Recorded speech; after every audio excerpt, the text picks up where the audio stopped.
Oke, halo semuanya. Jadi kita dari grup 4 WMK Parel 2. Jadi hari ini kita bakal share sedikit mungkin tentang lesson learn, what we have been, learn, through this few weeks kita belajar di WMK.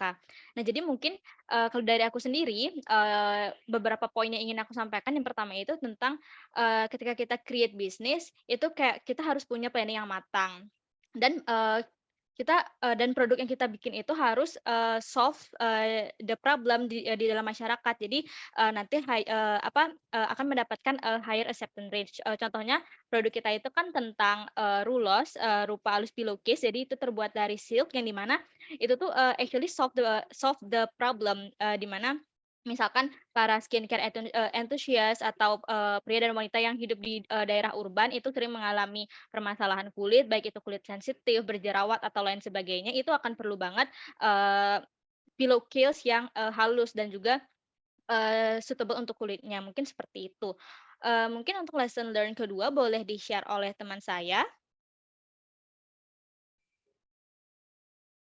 Eee, Baik, untuk yang kedua yaitu setelah kita, mengetahui apa permasalahan problem dari, produk itu, kita perlu adanya market research di mana, nantinya kita akan meneliti, melakukan penelitian ke pasar gitu, sehingga kita bisa mendapatkan, bisa mengetahui apa saja kebutuhan konsumen, yang diinginkan gitu.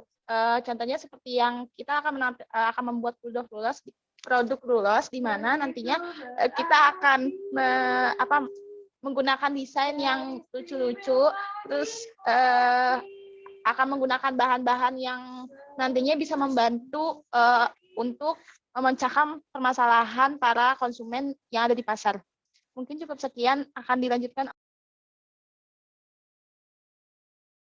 Oke, baik. Jadi untuk yang poin ketiga itu di mana kami itu mengalami kendala, kita tuh mengalami kendala tentang susahnya mencari supplier ya, terutama kan karena kita membuat sarung bantal berbahan dasar sutra, itu nyari supplier kain sutranya itu cukup sulit gitu ya.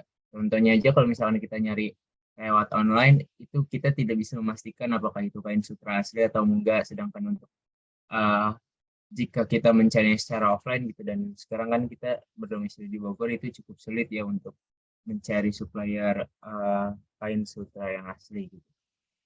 Kemudian juga dari segi harga, kadang ada yang ternyata sudah terbukti keasliannya, namun ternyata harganya cukup tinggi gitu ya untuk kain sutra ini. Selain itu juga jika ada harga yang pas, kita belum bisa memastikan apakah itu kualitasnya sesuai dengan harapan kita atau tidak. Baik, mungkin untuk poin berikutnya akan dilanjutkan oleh rekan saya. Oke, mungkin lesson learn selanjutnya yang saya dapat untuk menjalankan suatu bisnis itu kita butuh mentor atau butuh juga dosen pembimbing lapang itu, yang mana mereka lebih berpengalaman di bidangnya gitu dan udah merasakan pahit manisnya dunia bisnis gitu. Nah, jadi mereka bisa membimbing kita biar tetap tetap pada jalurnya gitu dan meminimalisir resiko kegagalan.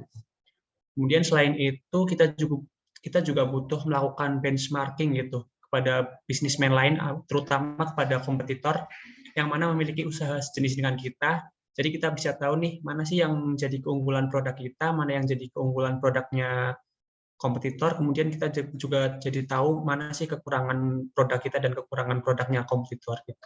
Mungkin poin selanjutnya bisa dilanjutkan oleh teman saya.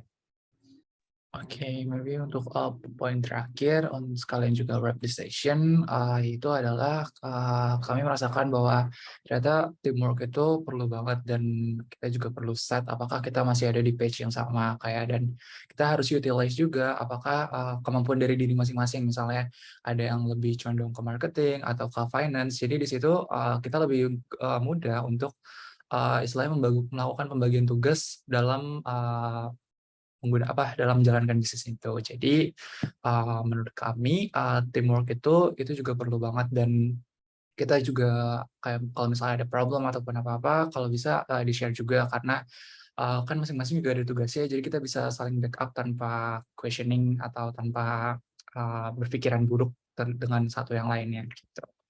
Dan iya mungkin itu saja dari kelompok kami mengenai apa saja sih yang telah kami pelajari hingga saat ini sebagai reflection juga. Mungkin sekian dari kelompok 4. Terima kasih.